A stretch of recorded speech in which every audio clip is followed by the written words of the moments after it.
Have the Olympic Games been corrupted? It's February 2022. The Beijing Olympics just concluded, and Americans are divided. Let's first dive deeper into the issue. Why are the 2022 Winter Olympics so controversial? But COVID-19, diplomatic boycotts, and privacy concerns are overshadowing the Olympic spirit of these Beijing Games. In recent months, a global surge in COVID-19 cases has raised fears of a COVID outbreak within China.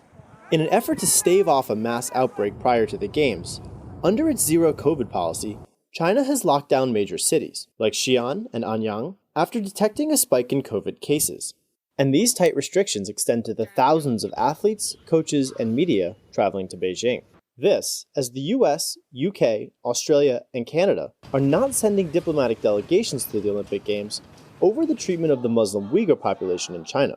The victims of China's crackdown in the western area of Xinjiang have largely been Muslims, where Muslim Uyghurs, more than 1 million, according to the U.S., have been detained, have been jailed, have been forced to work, and forced to renounce their religion and culture and language. And athletes have their own concerns, too, over Chinese censorship and tracking. Chinese authorities have required athletes to upload their health data, and often those athletes will do that on the app, My 2022, it's called. Independent researchers say that it's full of holes, it's easily hackable, and that athletes' data that is uploaded onto that app can be downloaded by Chinese authorities. Team USA, for example, has advised its athletes to bring burner phones to China because, in general, China is known for stealing individuals' data off of their phones. On top of digital surveillance, athletes are being cautioned over criticizing the Chinese government.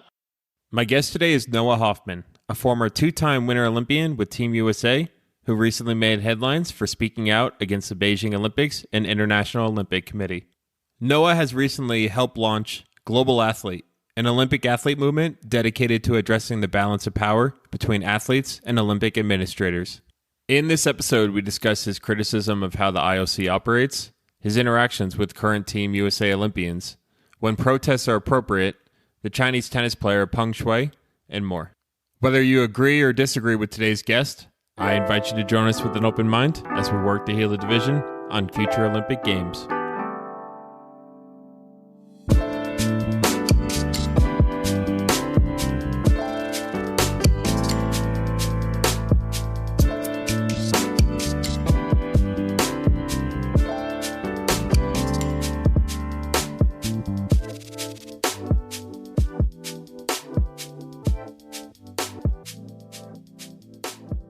Noah, thanks for joining me today. Let's start with an introduction. Who are you and why are you joining the podcast? Yeah, thanks, Kevin. I'm Noah Hoffman. I am a two-time Olympic cross-country skier. I competed at the Olympics in 2014 in Sochi and 2018 in Pyeongchang. I retired from skiing after the 2018 Games and helped found an advocacy organization called Global Athlete. And our mission is to rebalance the power in international sport governance. We feel like there's a huge imbalance of power between organizations like the International Olympic Committee, the World Anti-Doping Agency, the Court of Arbitration for Sport, and athletes, the people that they're intended to serve. And that disparity in power is the reason for so many issues in the Olympic movement. Our mission is to empower athletes to help have a voice in how sport is governed. And so when did this start? Was this after you reflected on your own Olympic experience that you decided to start speaking out more? Yeah, it does date back to my own experiences for sure. You know, in Sochi, I was in the 50K race where the Russians swept the podium, and then it turns out that entire thing was a fraud. It was part of the state-sponsored doping system where those athletes were not competing under only their own power. They were not competing within the rules, and it was extremely painful for me. That's not the only instance either. One of the best races of my career was in an event called the Tour de Ski, and I had the second fastest time on the day. And it was I felt like Superman. I couldn't hurt myself. It was one of those days that athletes just dream about over and over again and try to repeat for the rest of their careers. And yet I was beaten by almost a minute by a skier from Austria, and 6 weeks later, that skier tested positive for the blood boosting substance EPO, and Eventually that result was nullified, and I actually was given the win from that stage of the Tour de Ski. But at that point, it's too late, right? You're 6 weeks past the result. Nobody's paying attention to it anymore. It doesn't matter. It really did come from anger, the system failing me as an athlete, that I've wanted to create change and hold the system accountable. And so to lay the foundation here, what type of action is your group taking towards, say, the Beijing Olympics that are concluding today and the International Olympic Committee? It's difficult because the International Olympic Committee, they're well established, they're extraordinarily well funded, and they do everything they can to silence the voices of athletes who are speaking out against them, who call for accountability, who try to organize independently. And so our mission right now is just to support any athlete that wants to speak up, to elevate the voices of athletes who are calling for change and who are kind of victims in the system, and to really organize and cradle young independent athlete groups. So we've seen within the last couple of years the launch of an independent athlete group in swimming called the International Swimmers Alliance, and in track and field called the Athletics Association. And those groups are seeking to be an independent voice for athletes in track and field and swimming. And that's the type of group that's so incredibly important, to have an independent professional voice for athletes. Our broadest mission is to help groups like that succeed in their missions. So you mentioned that the IOC is very well funded. Where is this funding coming from? And is there any conflicts of interest with host countries such as China or Russia? Yeah, so the funding for the Olympic movement comes almost entirely from broadcast rights and top sponsors, which is the highest level sponsors. And those are companies like Visa and Airbnb, and McDonald's has been a longtime Olympic sponsor, some of the biggest companies in the world. It's interesting because the IOC is also ostensibly a nonprofit organization, but unlike most nonprofit organizations, they don't rely on donors to fund their operations. They really operate like a professional sports league, like the NBA or the NHL, but they're not accountable in the same way, and there's no union for the athletes in the same way that there is in those professional sport leagues. And then when it comes to the host cities, as you mentioned, places like China and Russia, the host cities, first of all, the bid process and how you become a host city is extremely opaque. And there were all sorts of scandals dating back to Salt Lake 2002, even before, of bribery and issues of corruption in the bid process. The response of the IOC, in particular after these games were awarded to Beijing, has been to, instead of making that process more open, more transparent, and to make it more of a value proposition for countries that are looking to host the Olympic Games for the right reasons. So for instance, the final two countries that stayed in the bid process, the only two countries the IOC had to choose from for the 2022 Winter Olympics, were Beijing and Almaty, Kazakhstan. Two countries that have issues with human rights, that have issues with lack of democracy, have issues that the Olympic movement should not be elevating. The reason, there were lots of other places that were interested. There was Oslo, Norway. There was a region that was going to bid as a whole in Switzerland. There were places in Italy. Lots and lots of places were interested, but they all dropped out because they had pushback from their citizens at home. There was grassroots pushback that tanked all of those bids. And the reason is that we've seen the way that cost overruns and environmental damage and abuse of workers has plagued the Olympic movement. So of course these places don't want to host the games. And that's why you're left with authoritarian places like Kazakhstan and China, because they can actually get political value from the game. So they see a value proposition where the democratic countries do not.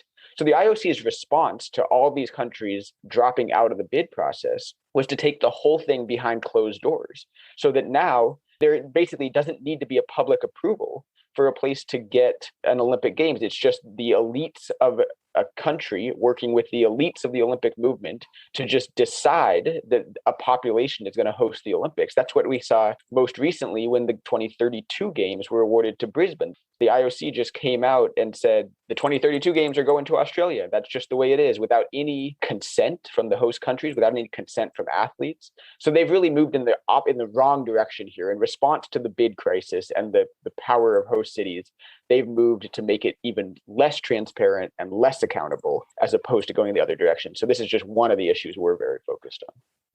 Do you think the Olympics then should just be hosted at a singular recurring site? It's a good question. There's been lots of proposals for that from an environmental standpoint, right? Building these venues is extremely expensive and extremely, it has a huge carbon cost and environmental cost. I think it's something to consider. I'm focused on making sure that any decision like that has to be made by negotiating with athletes, has to be made by actually asking the people who are going to be infected by that. So I don't have a huge stand on yes, this is the direction the Olympic movement needs to go. What I do know is that the Olympic movement needs to be accountable to athletes if decisions like that are going to be made. And so what's your stance on the fact that the Olympics are actually coming back to the United States, to Los Angeles? Look, the U.S.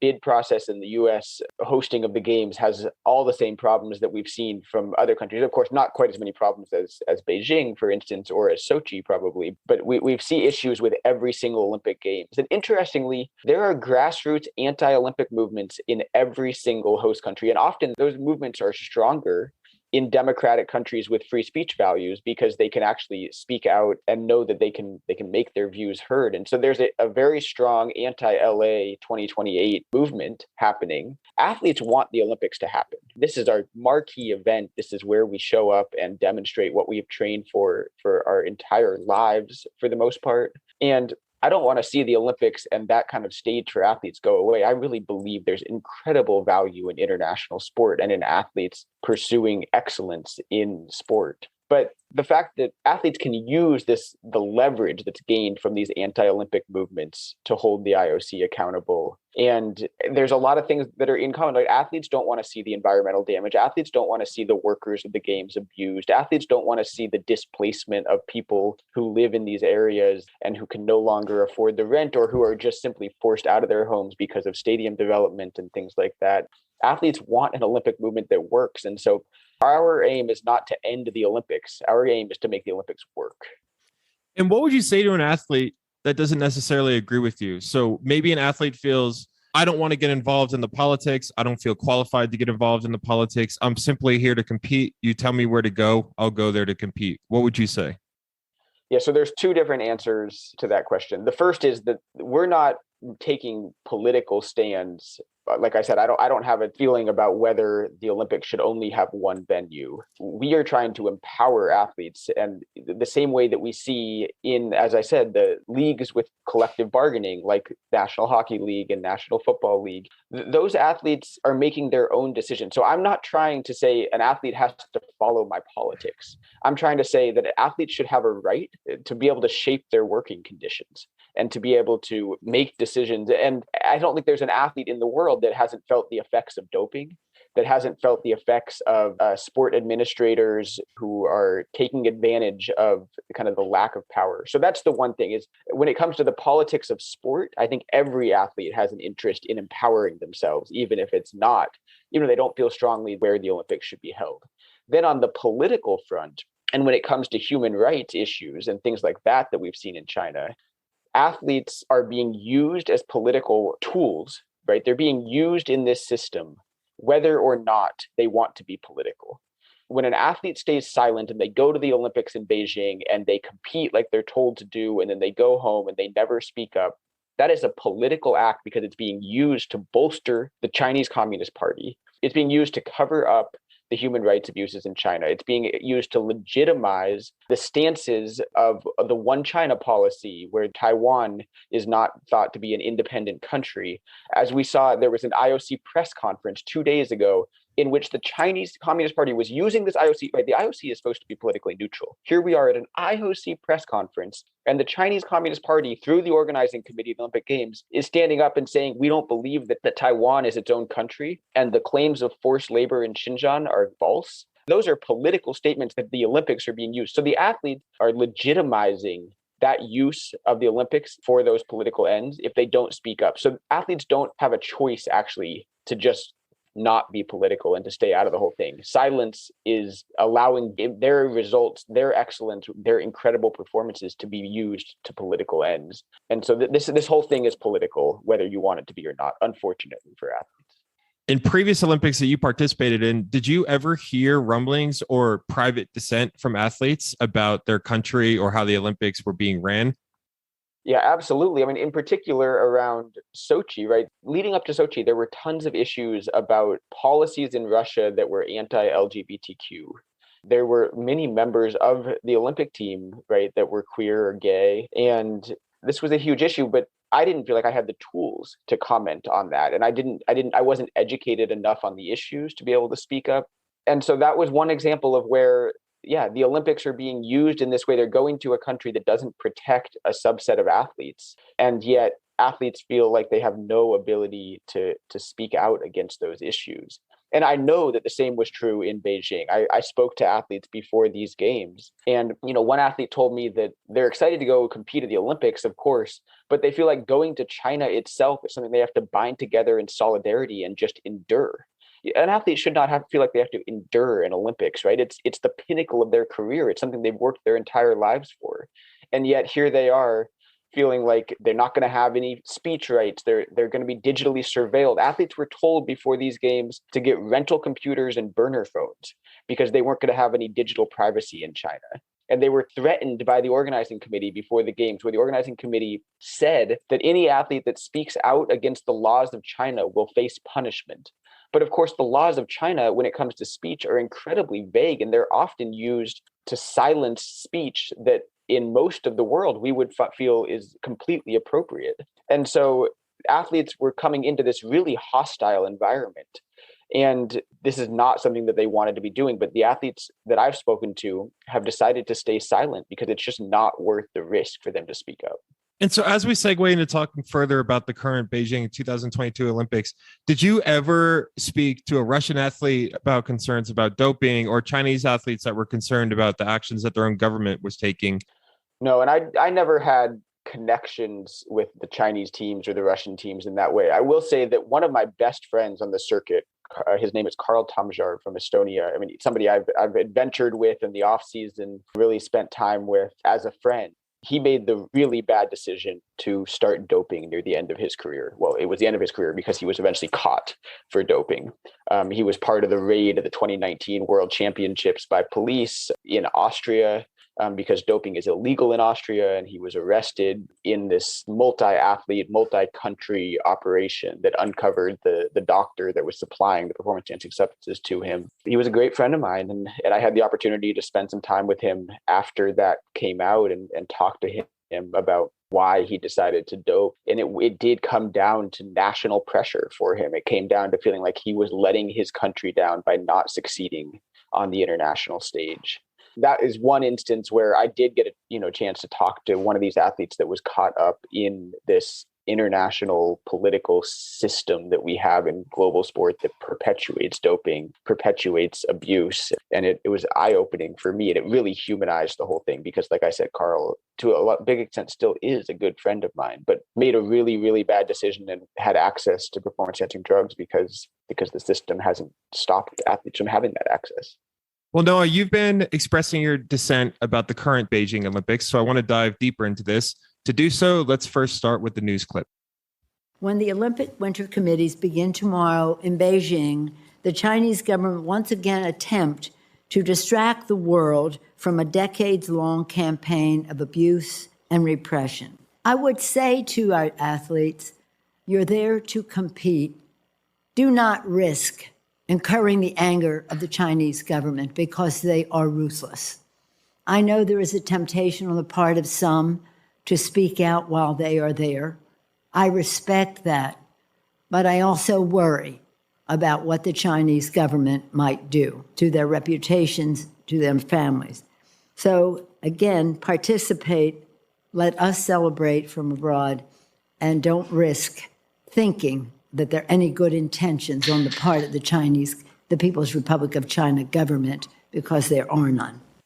So some have said that this is the equivalent of shut up and dribble to Olympians. Do you feel that this was the right message?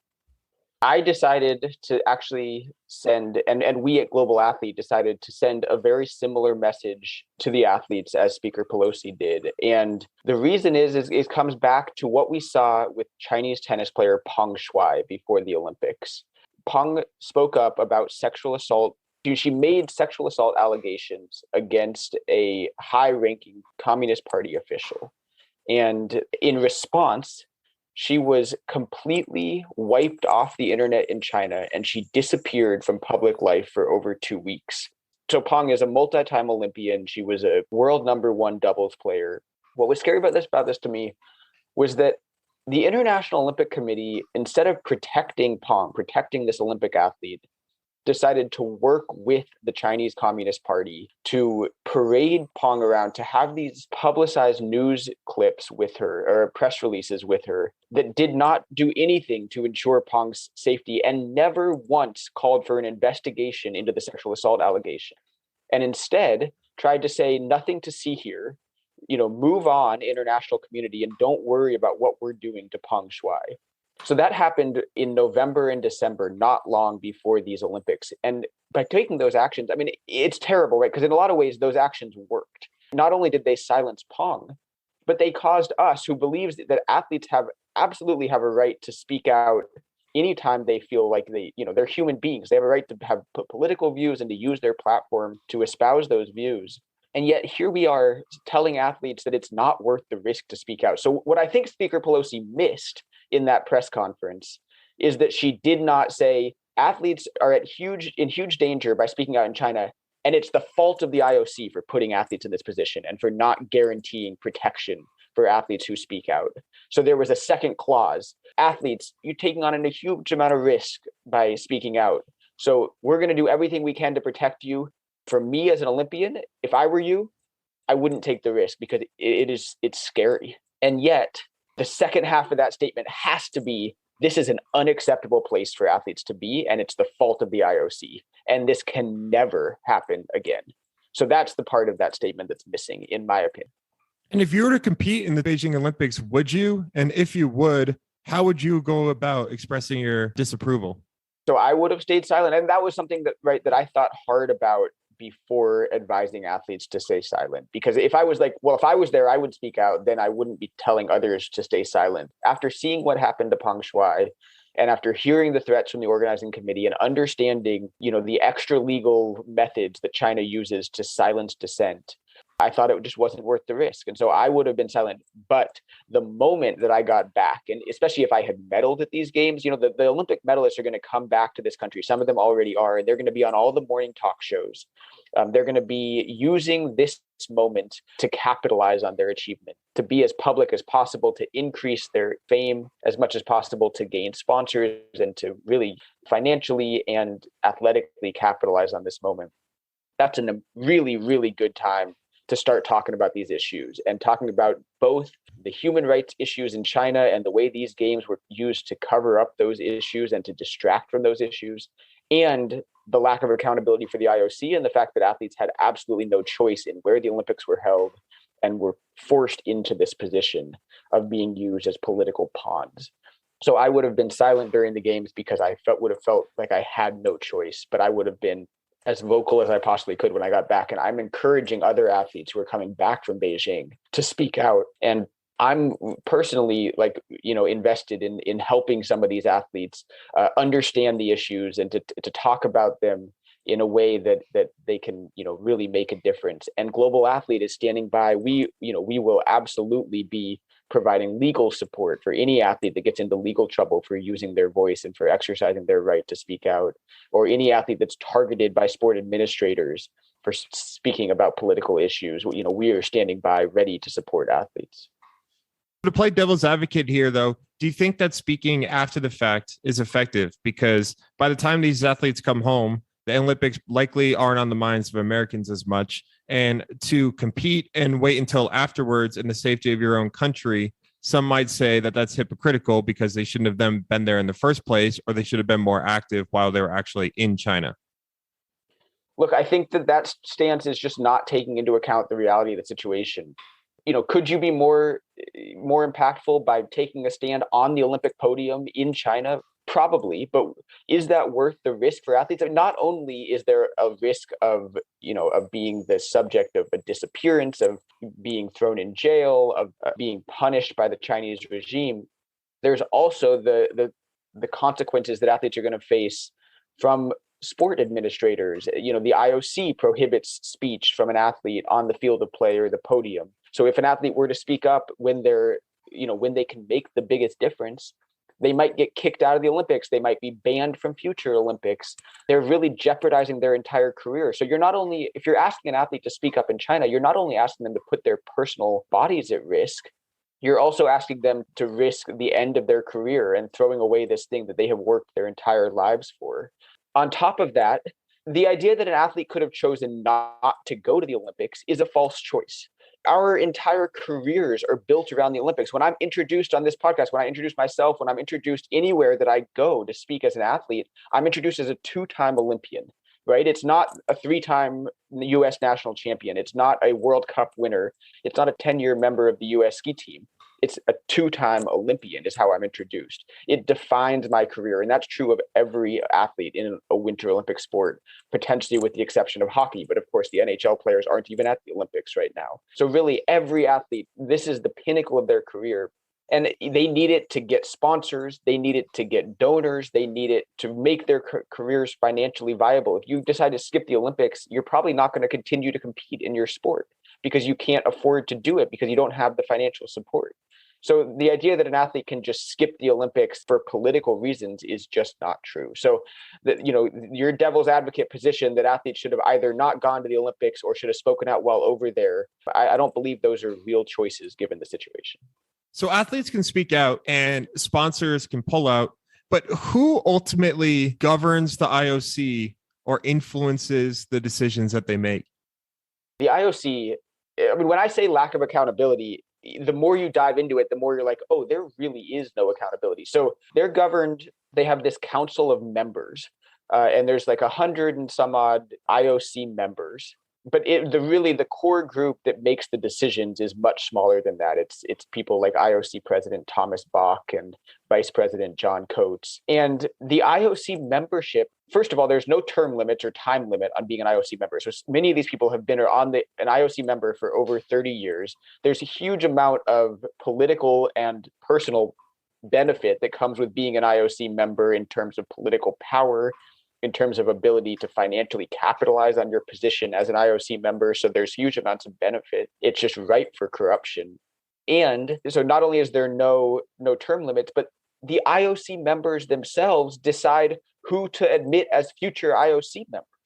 And that's the entire mechanism. It's this like self-perpetuating board that chooses its own members and literally isn't answerable to anybody. They're not answerable to any one set of national laws because they operate across the entire globe. They're not answerable to any one sponsor because they have multiple different sponsors. They're not answerable to athletes because there is no, independently organized professional representative athlete group. That's what we're trying to bring about when we support these sport level groups like the International Swimmers Alliance and the Athletics Association.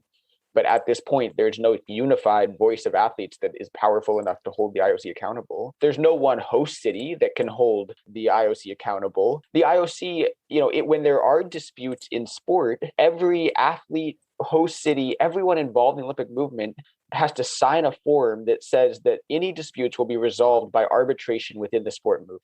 And that means that it's resolved at the Court of Arbitration for Sport. But the president of the Court of Arbitration for Sport is the vice president of the IOC.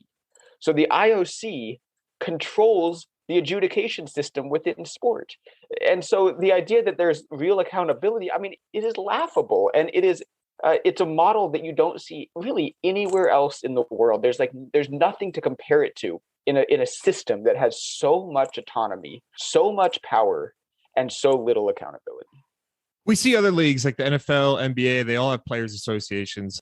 Do you think to really be effective and make an impact here, the organizations that you're pitching need to evolve into where all U.S. athletes or all international athletes need to contribute to one unified association? If it's based on individual sports, this might not be effective or have the volume to really make a dent.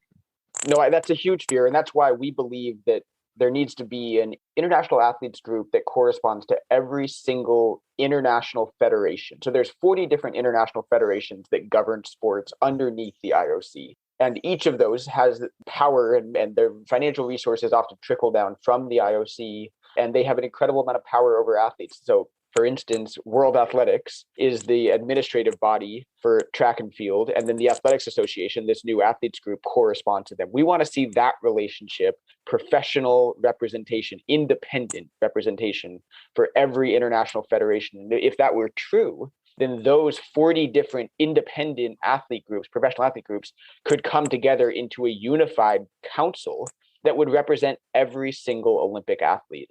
And that council would have real power and real ability to negotiate athletes' rights with the International Olympic Committee. Now, we're a long ways from that. Organizing athletes across 206 national Olympic committees is a monumental task, right? There are more national Olympic committees than there are members of the United Nations.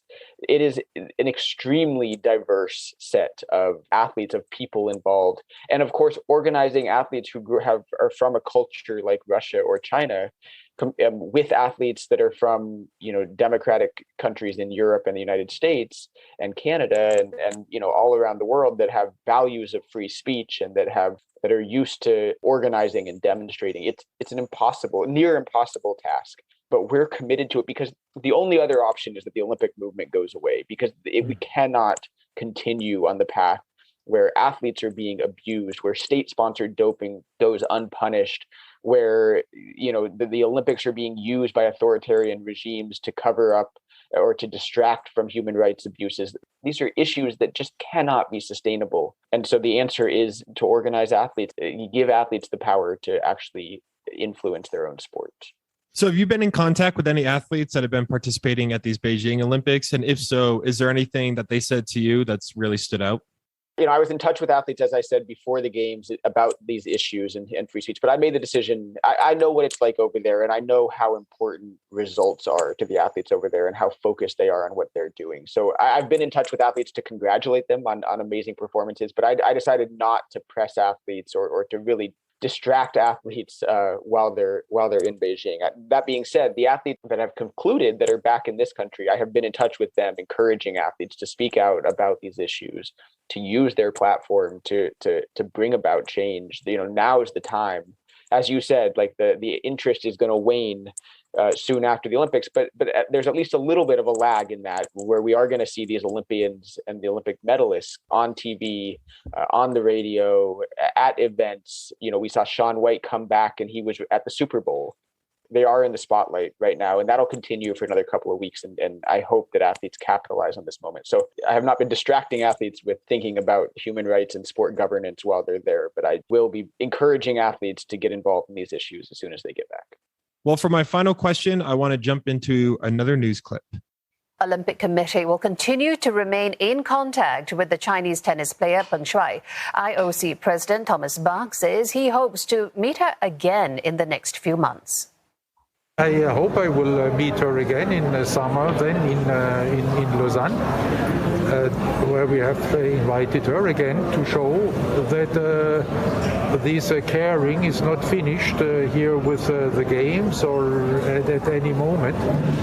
It's an ongoing effort, and this she has appreciated and is appreciating.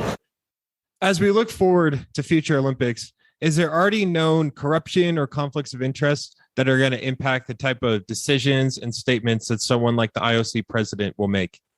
Look, first, I want to comment on that clip in particular. So the IOC has maintained this line that they are working in Peng Shuai's best interest and that they, are continuing to guarantee her safety and well-being. But human rights activists who study these issues, including somebody that I spoke to, Peter Dahlin, who himself was detained and disappeared, as they say, in China for speaking out. This was back in 2016 or 2018. They know that these type of staged appearances that the IOC is making, where they're not calling for an investigation into the sexual assault allegations, where they're working with the Chinese Communist Party, the people who are imprisoning or silencing Peng, the IOC is working with them, to make these political statements. They are really hurting Peng in that instance. And so this idea that the IOC is going around saying, Peng is free, we've proven that with how many times we've spoken to her at the Olympics,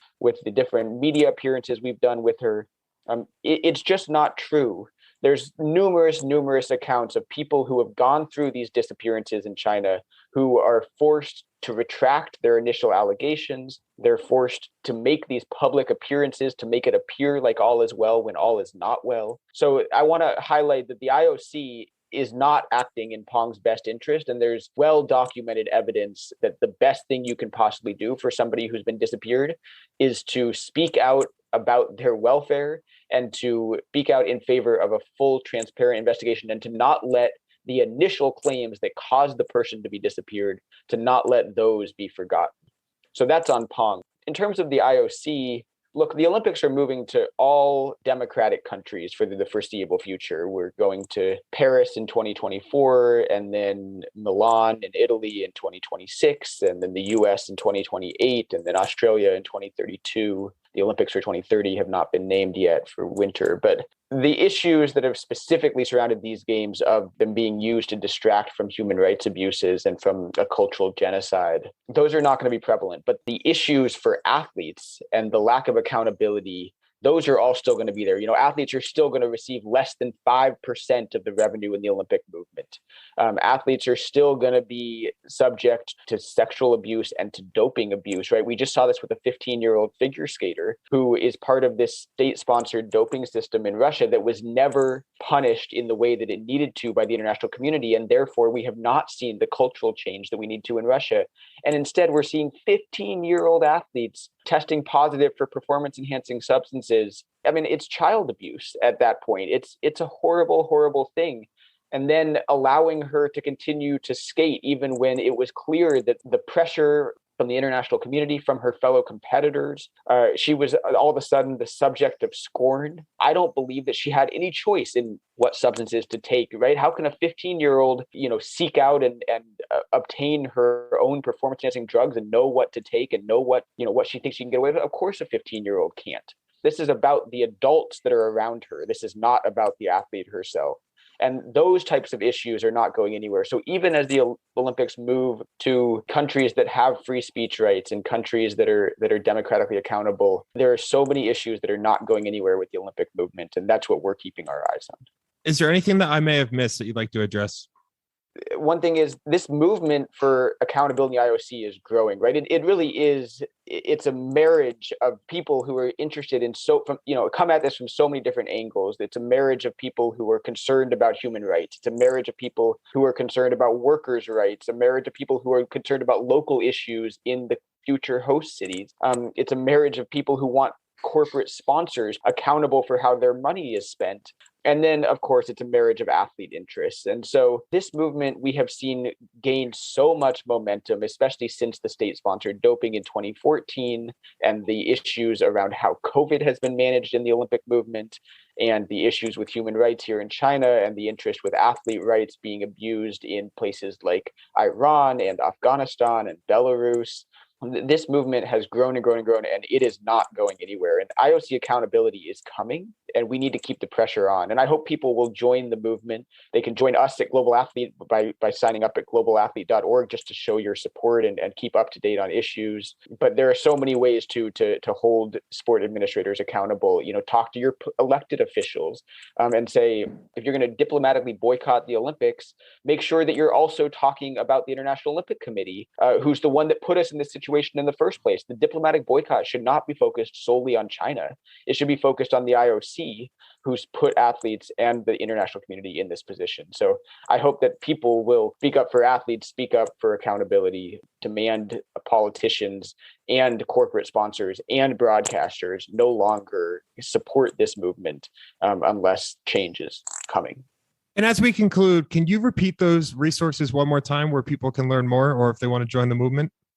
Yeah, absolutely. So you can learn more at globalathlete.org. You can follow me. I'm tweeting about a bunch of this stuff. I'm at HoffNoahMan on Twitter. At both of those places, you can, if you're interested in individual sports, look up the Athletics Association for track and field or the International Swimmers Alliance for swimming, the World Players Association. They represent athletes in team sports that are professionally represented, but they're very involved in these issues. So there's so many different places that people can go, but start at globalathlete.org. Well, Noah, thank you so much for the time. I really appreciate it. Thanks for having me, Kevin. It's been a pleasure. Whether you agree or disagree with today's guests, I thank you for joining us with an open mind. If there's a guest or topic you'd like to have on the show, you can message me on all social media platforms through the handle Heal Our Division. Take care and stay kind. We have more in common than that which divides us.